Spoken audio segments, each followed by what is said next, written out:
सरकार खबर का हो दरवाजे पे एक थे भिखमंगा आयल हो अब बड़ी ताव से कहत हो कृष्ण भगवान कहाँ हुन कहाँ मिली हन उनकरे रूप का वर्णन करत हुन कैसे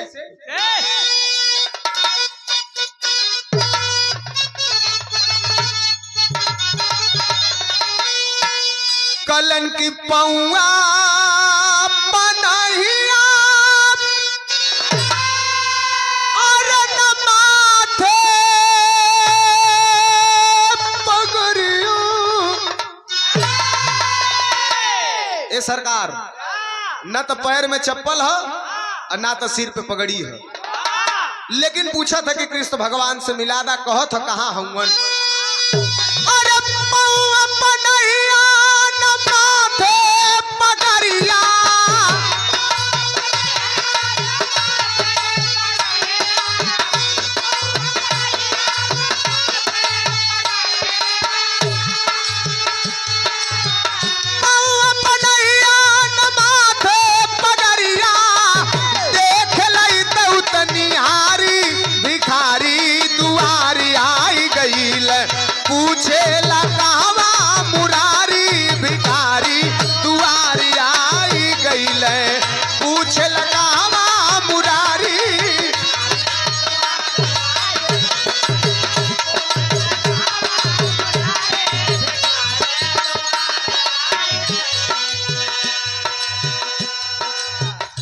सरकार ना तो पैर में चप्पल है और ना तो सिर पे पगड़ी है लेकिन कहा था कि मुरारी कहाँ हुवन कृष्ण भगवान कहाँ हुवन भगवान कहलन इतना कुल देख लेला उनकर नाम हम पूछला है कलन है का नाम है नाम बतावत हुन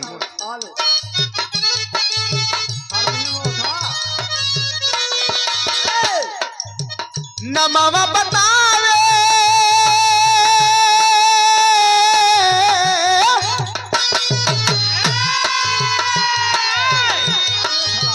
नमवा बतावे लायापन सुदम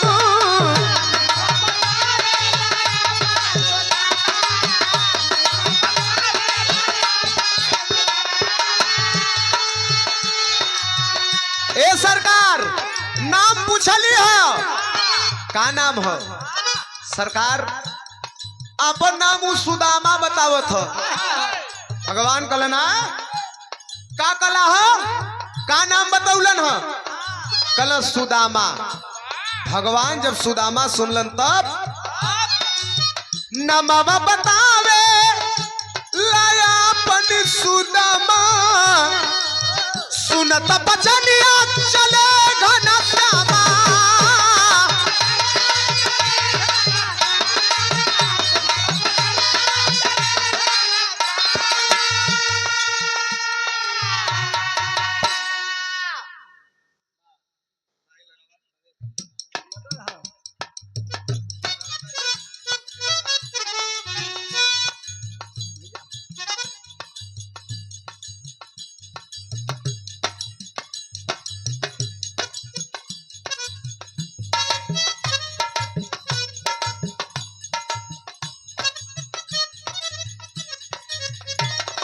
सुंदर पुष्पहार पुष्प के पंखुड़ियों में गुथा हुआ प्यार दुलार आशीर्वाद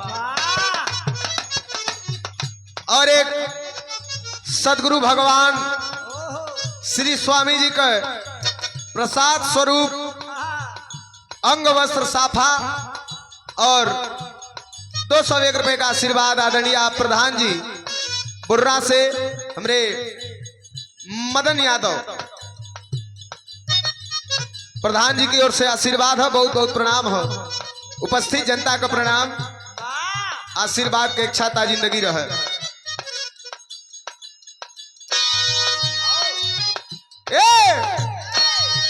नमवा बतावे लायापन सुदामा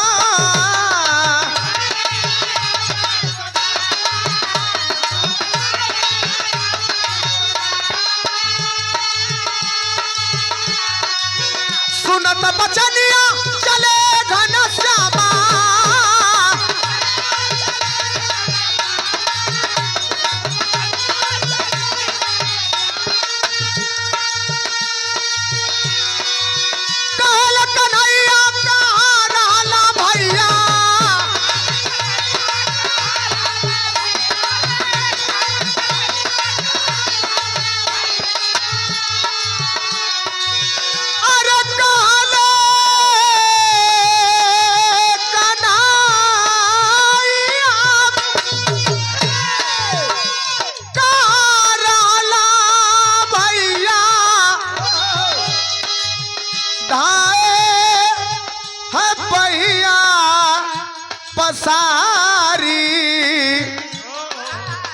भिखारी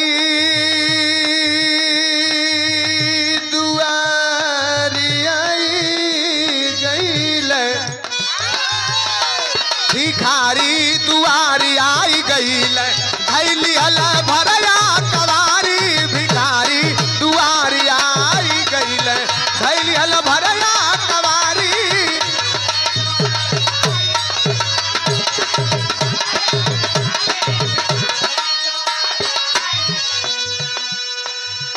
सुदामा नाम के सुनते कृष्ण भगवान व्याकुल हो गईलन, सिंहासन से उठ करके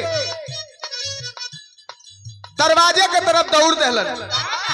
दरबार में जितना लोग हुआ सब लोग यह सोचत हुआ कि भगवान से मिले बड़ा लोग अलन, बड़ा लोग गईलन, लेकिन भगवान इतना ललायित ना रहलन जितना कि आज हुआ। के है यारी, के है सुदामा? भगवान पैर का खड़ाऊ तक भुला गईलन, नंगे पांव दौड़ पड़ल हुआ। सुदामा के है? रुक्मिणी जी बतावत है। सुदामा जो हुआ भगवान का बचपन का सखा हुआ, बचपन का मित्र हुआ, और आज सुदामा आयल हुआ बहुत दिन के बाद। भगवान अपने आप के रोक ना पौलन, जा करके सुदामा के गले से लगा लेलन, और गले से लगा के महल के अंदर देखा कैसे लेके आवत हो त्रिकालदर्शी भगवान कन्हैया। एक मित्र राजा महाराजा द्वारिका नरेश, और एक मित्र गरीब महल के अंदर कैसे लेके आवत हुआ।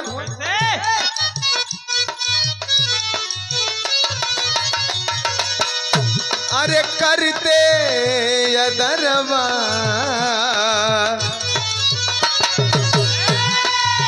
महलिया में लाए, करते यदरवा महलिया में लाए,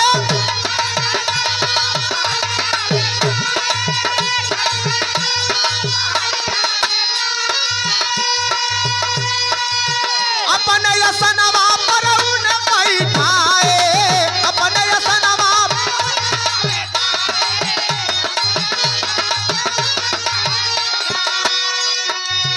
छर झर नजरिया पावा कन्हैया,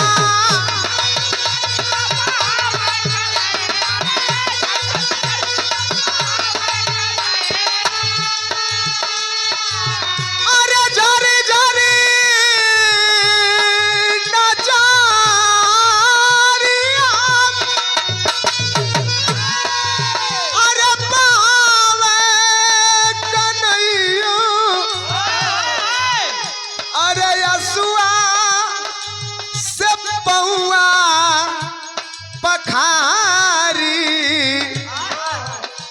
भिखारी दुआरी आई गईल, पोछे पीताम्बर से झारी, भिखारी दुआरी आई गईल, पोछे पीताम्बर से झारी।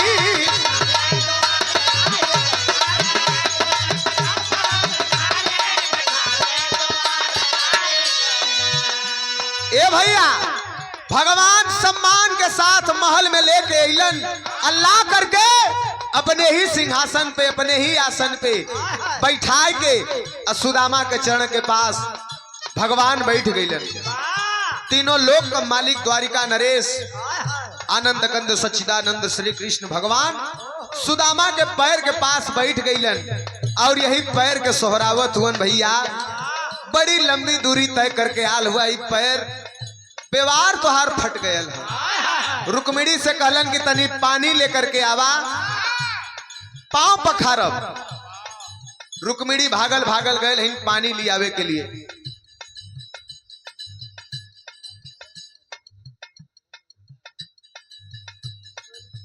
ग्राम पंचायत महोदय कौलापुर से युवा भावी प्रधान धीरज गुरुजी, आपकी ओर से आशीर्वाद हो, बहुत बहुत प्रणाम हो।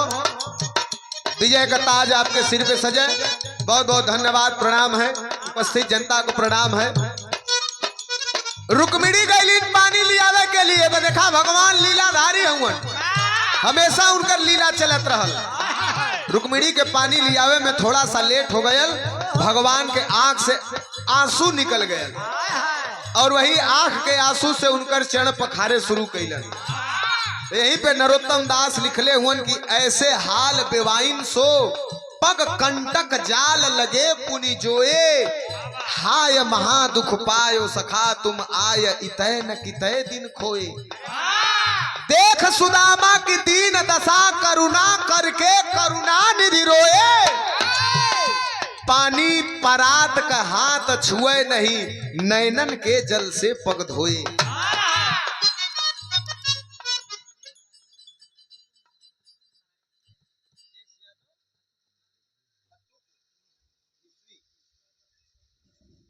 ब्रिजेश यादव फत्तूपुर निस्वी से 201 रुपए का आशीर्वाद आप महोदय के चरणों में बहुत बहुत प्रणाम है। उपस्थित जनता को प्रणाम है।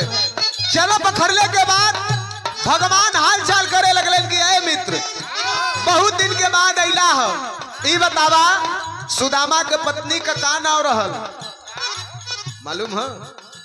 तो मालूम है? तो के मालूम है? केहू जाने के ना मालूम। सुदामा के पत्नी का नाम रहल सुशीला।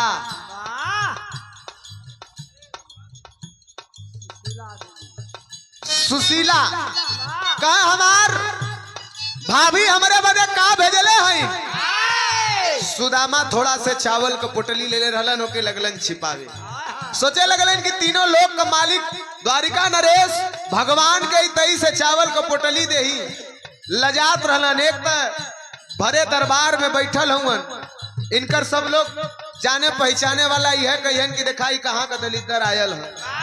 सब भगवान पे हंसी है, यह थोड़ा सा चावल का पोटली देते का कहें।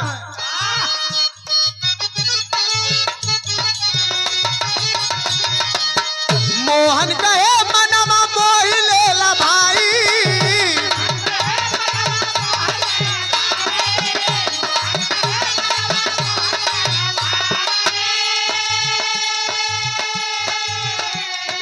Sanjay Yadav light sound DJ company का मालिक, और यहाँ पे जो साउंड सिस्टम लगल हो आप भैया का ही लगल हो।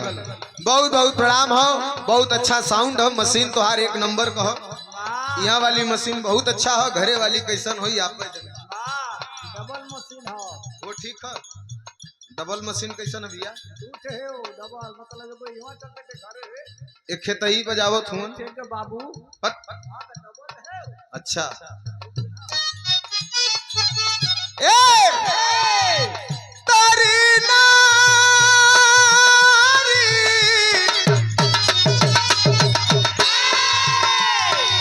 मोहन कहे मनवा मोहि लेला भाई,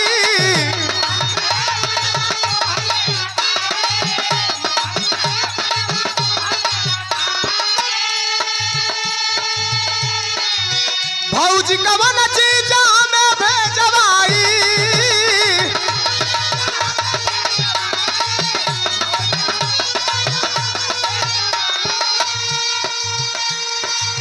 चौरा कपटली सुदामा चोरावे,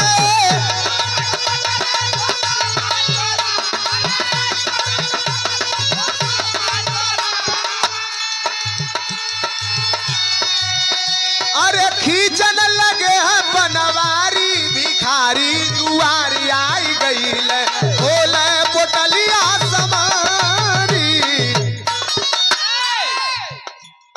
ए भैया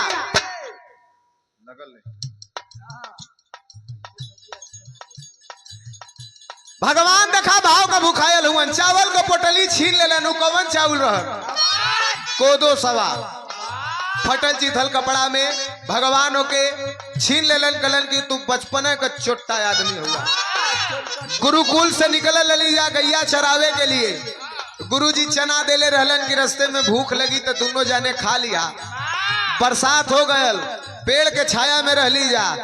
आप लगला खाए चना, हम मंगली भैया कुछ खात हुआ तो हमहू के दिया। आप कहला कि नहीं मर्दवा जाड़ा से दांत बाजत है, तब का चोर हुआ तू।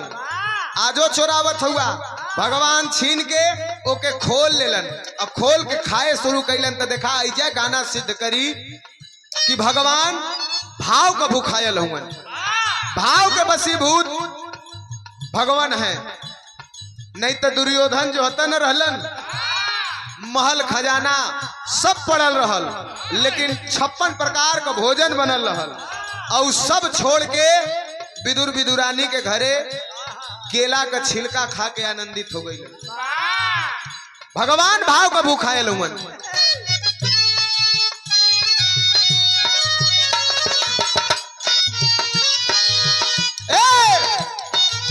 चौरा के ऊपर मनवा मोहायल,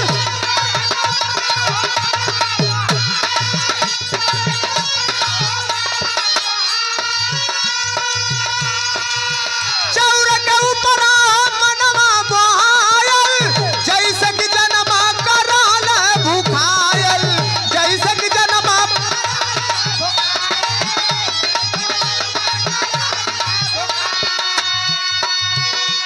भगवान चाउर का पोटली खोल लेलन, प्रमाण मिलेला कहीं कहीं 1 मुट्ठी का, कहीं कहीं 2 मुट्ठी का। भगवान चौरवा खात ना रहलन, सुदामा के कुछ देत रहलन। काक देहलन 2 मुट्ठी में 2 लोग दे देहले,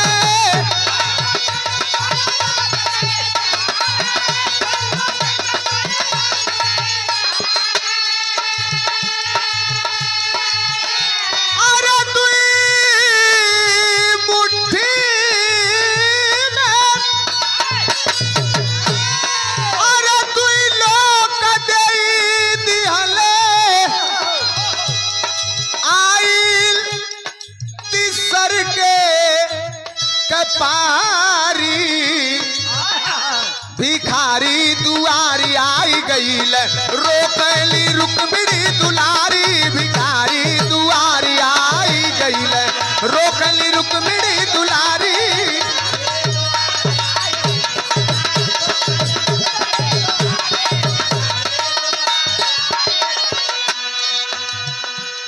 दुई मुट्ठी खैलन तो 2 मुट्ठी में 2 ठे लोग दे देलन।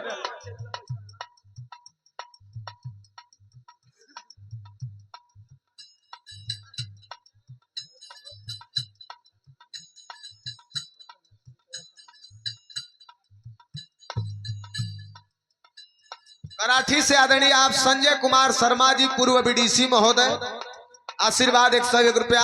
बहुत बहुत प्रणाम हो, उपस्थित जनता का प्रणाम, आप सब लोगन के बहुत बहुत प्रणाम हो। बड़ा शांति से आप लोगन बैठ करके विरहा का लुप्त लेत हुआ, आनंद लेत हुआ। ए भैया 2 मुट्ठी खैलन तो सुदामा के 2 लोग दे देलन। तीसरका मुट्ठी जैसा उठौलन, रुक्मिणी जी वही जाए के रोक देले, कलिन रुक जा, खुले नहीं के दे दे बा तो हमहन कहाँ जाए के। भगवान वैजे रुक गईलन। देखा बिरहा सम्राट आदरणीय मंगल कवि जी एक लाइन गावलन कि धन हो प्रभु तोहरी ऐसा लीला, मड़ैया सुदामा का किला हो गई। भगवान वैजे रुक गईलन, तब अंतिम लाइन में कहना हो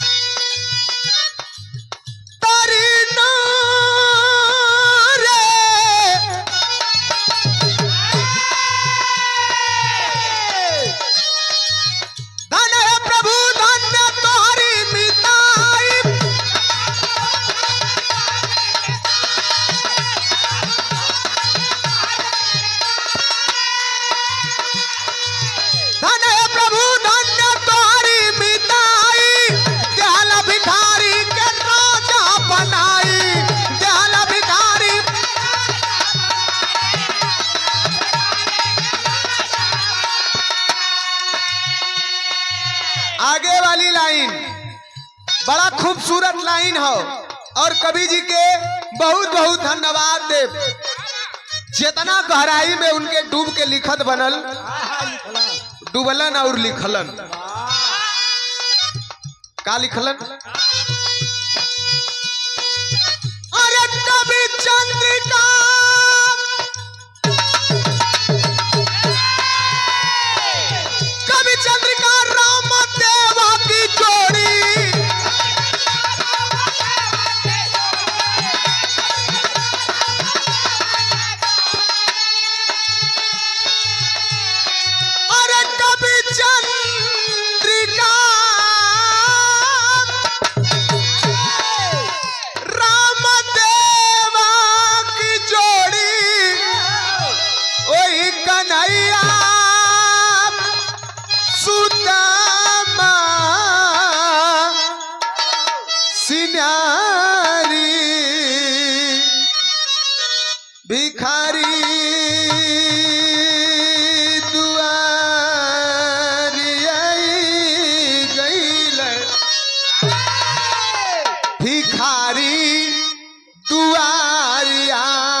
जगदीश, अरे जगदीश परमोद पुजारी भिखारी दुआरी आई गई।